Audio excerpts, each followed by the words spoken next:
నమస్తే, welcome to Suman TV. మనలో ఎక్కువ శాతం మంది దంతాల ఆరోగ్యం పట్ల అంత శ్రద్ధ వహించరు. దీని ఫలితంగా సెన్సిటివిటీ, దుర్వాసన, పళ్ళు పుచ్చిపోవడం ఇలా రకరకాల సమస్యలు ఎదుర్కొంటూ ఉంటారు. అయితే కొంచెం శ్రద్ధ, మరికొంచెం ముందు జాగ్రత్త వహిస్తే ఇలాంటి సమస్యలన్నీ కూడా రాకుండా పూర్తిగా నివారించవచ్చు. అదేలాగో మనకి వివరించడానికి ఈరోజు ప్రస్తుతం మనతో పాటు డాక్టర్ శ్రీధర్ రెడ్డి గారు ఉన్నారు ఫ్రమ్ హ్యాపీ డెంటల్ హాస్పిటల్. వారిని అడిగి మరిన్ని విషయాలు తెలుసుకుందాం. సార్ నమస్కారం అండి. నమస్తే అమ్మా. సార్, ప్రతి ఒక్కరు కూడా ఏదో ఒక సమస్యతో బాధపడుతున్నారు. డెంటల్ ప్రాబ్లమ్స్ అయితే ప్రతి ఒక్కరికైతే ఉంది. అయితే మోస్ట్ కామన్గా ఫేస్ చేస్తున్నటువంటి ప్రాబ్లం ఈరోజు డిస్కస్ చేసుకుందాం సార్. ఓకే అమ్మా. అందులో ఒకటి నోటి దుర్వాసన.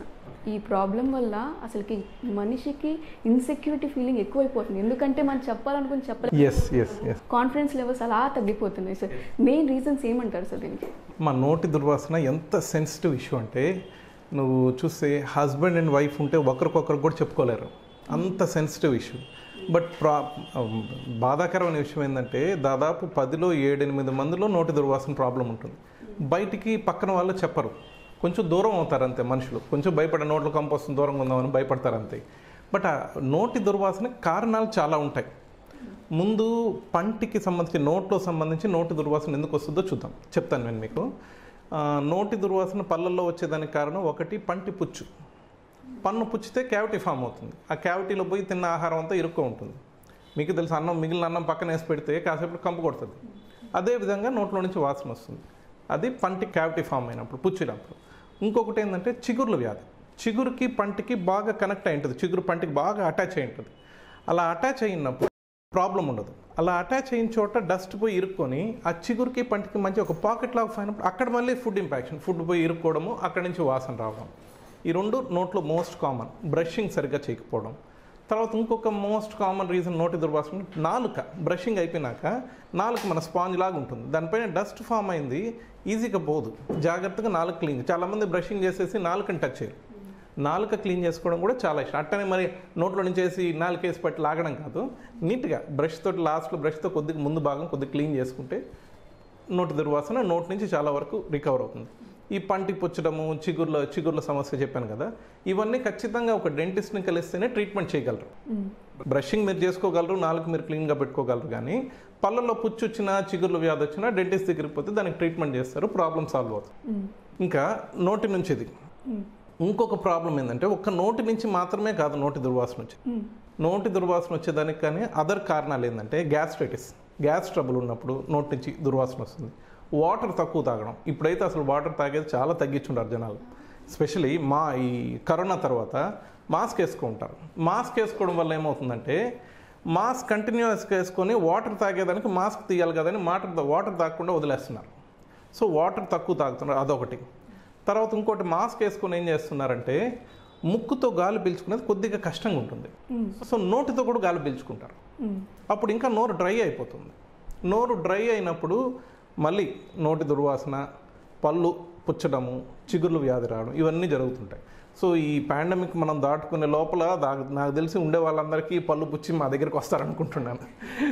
సో ఈ మాస్క్ వేసుకున్నప్పుడు వాటర్ మీరు కనీసం వాచ్లో కానీ ఫోన్లో కానీ టైమర్ పెట్టుకొని రెగ్యులర్గా వాటర్ తాగడం, కాన్షియస్గా ముక్కుతో గాలి పీల్చుకోండి. ఈ N95 మాస్క్, 888 మాస్క్ మీకు అవసరం లేదు. మామూలు కామన్ మ్యాన్కి క్లాత్ మాస్క్ చాలు. ఈ N95 మాస్క్లు, ఈ కాంప్లికేటెడ్ మాస్క్లన్నీ మేము డాక్టర్స్ ట్రీట్మెంట్లో, కోవిడ్ వార్డులో ట్రీట్మెంట్ చేసే వాళ్ళు వేసుకునే మాస్క్లే. మీకు మోస్ట్ కామన్ జనరల్ పబ్లిక్కి క్లాత్ మాస్క్ కూడా సరిపోతుంది ప్రొటెక్షన్, కోవిడ్ ప్రొటెక్షన్కి. ఇది ఒకటి. ఇది కాక ధూమపానం, మద్యపానం ఆరోగ్యానికి హానికరం, క్యాన్సర్ కారకం ఏమో కానీ నోటి దుర్వాసనకి అయితే కారణం. సో స్మోకింగ్, డ్రింకింగ్ బ్యాడ్ బ్రెత్కి కారణం. ఈ పాన్ పరాగు ఇవన్నీ వేసుకున్న వీళ్ళకి కూడా బ్యాడ్ బ్రెత్ ఉంటుంది. ఇది కాక మెడికల్ ఇష్యూస్ అంటే లంగ్ ప్రాబ్లమ్స్ ఉండే వాళ్ళకి, ENT చెవు, ముక్కు, గొంతు ప్రాబ్లమ్స్ ఉండే వాళ్ళకి, టాన్సిల్స్, అడినాయిడ్స్, వీళ్ళందరికీ కూడా బ్యాడ్ బ్రెత్ ఉంటుంది. ఎందుకంటే నోట్లో నుంచి స్మెల్ వస్తుంది, ఆ ఇన్ఫెక్షన్ బయటకు వస్తుంటుంది. తర్వాత ఇంకొక కారణం ఏంటంటే డయాబెటీస్. డయాబెటీస్ ఉండే వాళ్ళకి కూడా బ్యాడ్ బ్రెత్, డయాబెటీస్ అన్కంట్రోల్ లెవెల్స్లో ఉండే వాళ్ళకి బ్యాడ్ బ్రెత్ రెగ్యులర్గా వస్తుంటుంది. సో ఇవన్నీ చాలా కారణాలు ఉంటాయి. సో ఎవ్రీ 6 monthsకు 1 year కంటే అట్లీస్ట్ మీ హ్యాపీ బర్త్డేకి ముందు కొత్త డ్రెస్ కొనుక్కుంటారు కదా, కొనుక్కునేటప్పుడు ఒక డెంటిస్ట్ని కలవండి. డెంటిస్ట్ని కలిపి డెంటల్ ఇష్యూస్ ఏమైనా ఉంటే చూసుకుంటే ఫర్దర్ కాంప్లికేట్ కాకుండా ఉంటాయి. బ్యాడ్ బ్రెత్ ఏదైనా ఉంటే దేనివల్ల వస్తుందో డాక్టర్ మీకు చెప్తారు. అంటే ఈ బ్యాడ్ బ్రెత్కి కారణం కేవలం నోట్లో వచ్చే ఇన్ఫెక్షన్సే కాదు, ఇన్నర్ ఆర్గానిజమ్స్ కూడా వన్ ఆఫ్ ది ఛాన్స్ ఉందంటారా? కొన్ని మెడికేషన్స్ వాడే వాళ్ళకి కూడా బ్యాడ్ బ్రెత్ వస్తుంది. ఓకే. మనం వేసుకున్న కొన్ని రకాల మెడిసిన్స్ నోట్లో ఫ్లూయిడ్స్ నుంచి రిలీజ్ అవుతాయి, సలైవాలో రిలీజ్ అవుతాయి. సో వాటి నుంచి కూడా బ్యాడ్ బ్రెత్ ఉంటుంది. సో బ్యాడ్ బ్రెత్కి చాలా కారణాలు ఉంటాయి. దేనివల్ల మీకు బ్యాడ్ బ్రెత్ వస్తున్నది మీరు ఖచ్చితంగా డెంటిస్ట్ని కలిస్తే తెలుస్తుంది. ఓకే డాక్టర్, మరి ఇంకొక ఎక్కువగా ఫేస్ చేసే ప్రాబ్లం ఏంటి అని చెప్పుకోవాల్సి వస్తే ఖచ్చితంగా చెప్పుకోవాల్సింది సెన్సిటివిటీ టీత్ అనమాట. ఎందుకంటే టీ తాగినా, కాఫీ తాగినా, చల్లటి వేడి పదార్థాలు తిన్నా, పుల్లటి పదార్థాలు తిన్నా కూడా పళ్ళు జివ్వుమని లాగుతూ ఉంటాయి. ఇంకొన్ని కేసెస్లో నేను ప్రాక్టికల్గా చూసింది ఏంటి అంటే బ్రషింగ్ చేసేటప్పుడు కూడా వాళ్ళకి కొంచెం ఇలాంటి ప్రాబ్లమ్స్ రావడం వల్ల అది బ్రషింగ్ కూడా సరిగ్గా చేయలేకపోతున్నారు వీళ్ళు. సో దాంతో మరి ఇంకొక ప్రాబ్లం వస్తుంది కదా, అసలుకి ఏంటి డాక్టర్, అసలుకి ఎందుకు ఇలాగా సెన్సిటివిటీ టీత్ వస్తుంది? ఇది సెన్సిటివ్ టీత్. ఇప్పుడు మీరు ఏ టీవీ ఛానల్ పెట్టినా ఫస్ట్ వచ్చే యాడ్స్ ఈ మధ్య టూత్పేస్ట్ యాడ్లు. ఒకప్పుడు మేము చిన్నప్పుడు టూత్పేస్ట్ యాడ్లు మామూలు టూత్పేస్ట్ వాడండి పళ్ళు తోముకోండి అని చెప్పేవాళ్ళు. ఇప్పుడు వచ్చే టూత్పేస్ట్ యాడ్ అన్నీ మ్యాక్సిమమ్ పళ్ళు సెన్సిటివ్, జుల్లు అంటుండాయా, కూలింగ్, ఐస్ క్రీమ్ తింటే జుల్లు అంటుండాయా, దీన్ని సెన్సిటివిటీ అంటారు, దీనికి పేస్ట్ వాడండి అనేది కామన్గా చూస్తుంటాము. ఇక్కడ ఈ పేస్ట్ వాడేది ఇవన్నీ తర్వాత అసలు ప్రాబ్లం ఎందుకు వచ్చిందో చూసుకోకుండా యాక్చువల్ సమస్యకి సొల్యూషన్, అసలు వచ్చిన కారణాన్ని మనం క్లియర్ చేయకుండా టెంపరీగా రిలీఫ్ ఇవ్వడం వల్ల లాంగ్ టర్మ్లో ఆ సెన్సిటివిటీ ఎక్కువయ్యి ఫర్దర్ ప్రాబ్లమ్స్ క్రియేట్ చేస్తుంది. అది చెప్తాను ఎందుకు వస్తుంది. పంటి పైన, పంటి చుట్టూరు ఎనామిల్ అనే ఒక పొర ఉంటుంది పంటి పైన. అది చాలా హార్డ్, మన శరీరంలో ఉండే అన్ని పార్ట్స్ కంటే హార్డెస్ట్, మన ఎముకలు అన్నిటికంటే స్ట్రాంగ్ ఎనామిల్.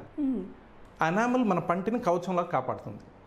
ఈ ఎనామిల్కి ఏమంటే మన జుట్టు గోర్లాగా స్పర్శ ఉండదు, రక్త ప్రసరణ ఉండదు. సో దాని మీద ఎటువంటి మనకు అది ఉన్నంతకాలం, అది మన పంటి పైన ఉన్నంతకాలం మనకు ఎటువంటి స్పర్శ తెలియదు. పంటి మీద నొప్పి రాదు, సెన్సిటివిటీ రాదు, ఇవన్నీ రావు. సమస్య ఎప్పుడు వస్తుందంటే ఈ ఎనామిల్ అరిగిపోయినప్పుడు. ఓకే. సో ఈ ఎనామిల్ ఎంత గట్టిగా వస్తువు అంటే నూనెలో వేయించినా కరగదు. అటువంటిది మన పళ్ళల్లో, మన నోట్లో ఇప్పుడు ఎందుకు కరిగిపోతుంది అంటే మనం తినే ఆహారపు అలవాట్లు, మనం చేసే రాంగ్ బ్రషింగ్ టెక్నిక్స్, బ్రషింగ్ రాంగ్గా చేయడం వల్ల వేసి మన అంటు దోనట్టు దోవేస్తుంటారు, గరగరగర ఉద్దేస్తుంటారు. ఇప్పుడు ఏమవుద్ది, పంటి పైన ఎనామిల్ అరిగిపోతుంది వీక్ ఉండే చోట. అసలు వీక్ ఎందుకు అవుతుంది, ఎనామిల్ ఎందుకు వీక్ అవుతుంది అంటే కారణం ఏంటంటే మనం తినే ఫుడ్ హ్యాబిట్స్. తగ్గేదేలే, బిర్యానీ తింటా, కోక్ తాగతా, ఒప్పుకోరు ఎవరు.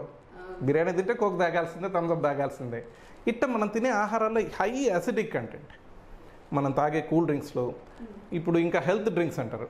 హెల్త్ డ్రింక్స్ అంటే పల్పీ డ్రింకు, ట్రాపికల్ డ్రింకు, ఇట్లా రకరకాల పేర్లు చెప్తారు. హెల్త్ డ్రింక్, జ్యూస్ అంటారు, ఫ్రెష్ జ్యూస్ అంటారు. దాంట్లో ఎంత షుగర్స్ ఉన్నాయి మీరు ఒక్కసారి చూడండి. సో మనకు ప్యాకెట్లో బయట దొరికే ప్రతి జ్యూస్లో, ప్రతి cool డ్రింక్లో high acidic content.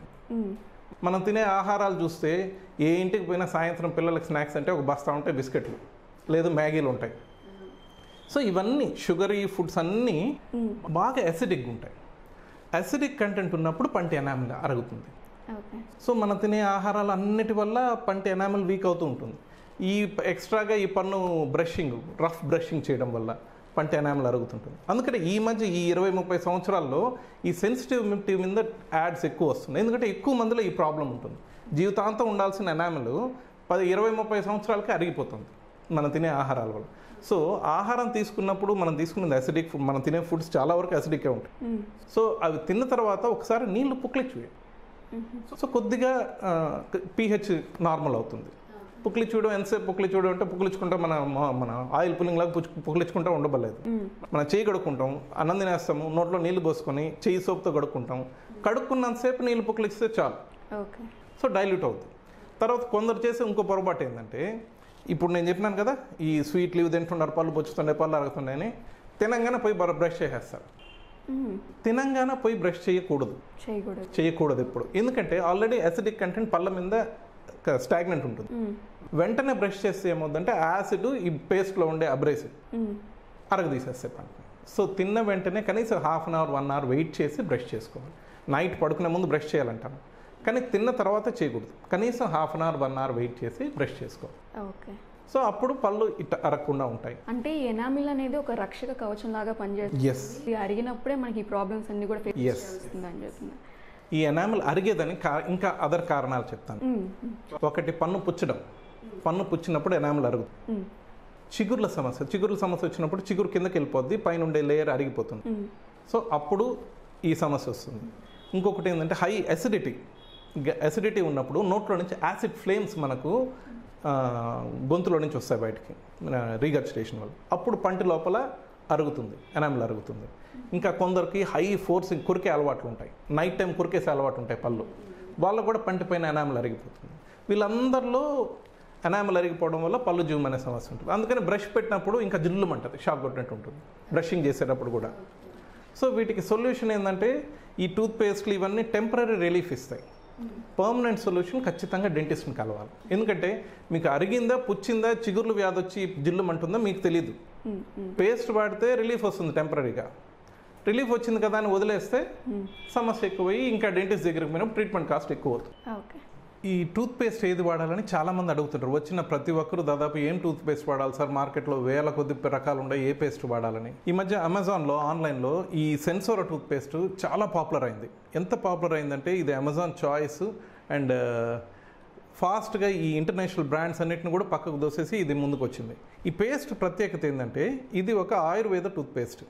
Ayurveda tooth పేస్ట్లో వీళ్ళు పొటాషియం నైట్రేట్ కలపడం వల్ల both medicated toothpaste, ayurvedic toothpaste రెండు టూత్ పేస్ట్ల మంచి గుణాలు ఈ పేస్ట్లో ఉంటుండే. దానివల్ల ఇదేంటంటే పంటి నొప్పి, చిగురుల నుంచి రక్తం రావడం, నోటి దుర్వాసన, ఈ పొటాషియం నైట్రేట్ ఉండడం వల్ల పళ్ళు జూమ్ అనే సమస్యను కూడా ఎక్సలెంట్గా తగ్గిస్తుంది. ఇందాక చెప్పినట్టు ఈ పేస్ట్ ఏ పేస్ట్ అయినా సరే పళ్ళు జూమ్ అనే సమస్య కానీ మీ పంటి నొప్పిని కానీ టెంపరీగా రిలీఫ్ ఇవ్వగలవు. పూర్తి సొల్యూషన్ మాత్రం కాదు. పూర్తి సొల్యూషన్ ఖచ్చితంగా డెంటిస్ట్ని కలవాల్సిందే. డెంటిస్ట్ని కలిస్తేనే ట్రీట్మెంట్ చేయగలరు. Thank you so much sir. ప్రతి ఒక్కరు కూడా కామన్గా ఫేస్ చేసినటువంటి ప్రాబ్లమ్స్ని కూడా చాలా అర్థమయ్యే విధంగా, అంటే ప్రతి ఒక్కరు, ఎందుకంటే మెడికల్ టెర్మినాలజీ అందరూ కూడా అర్థం చేసుకోలేరు, చాలా కామన్ వర్డ్స్తో ప్రతి ఒక్కరు కూడా అర్థం చేసుకునే విధంగా ఎక్స్ప్లెయిన్ చేశారు. చాలా చాలా థ్యాంక్స్.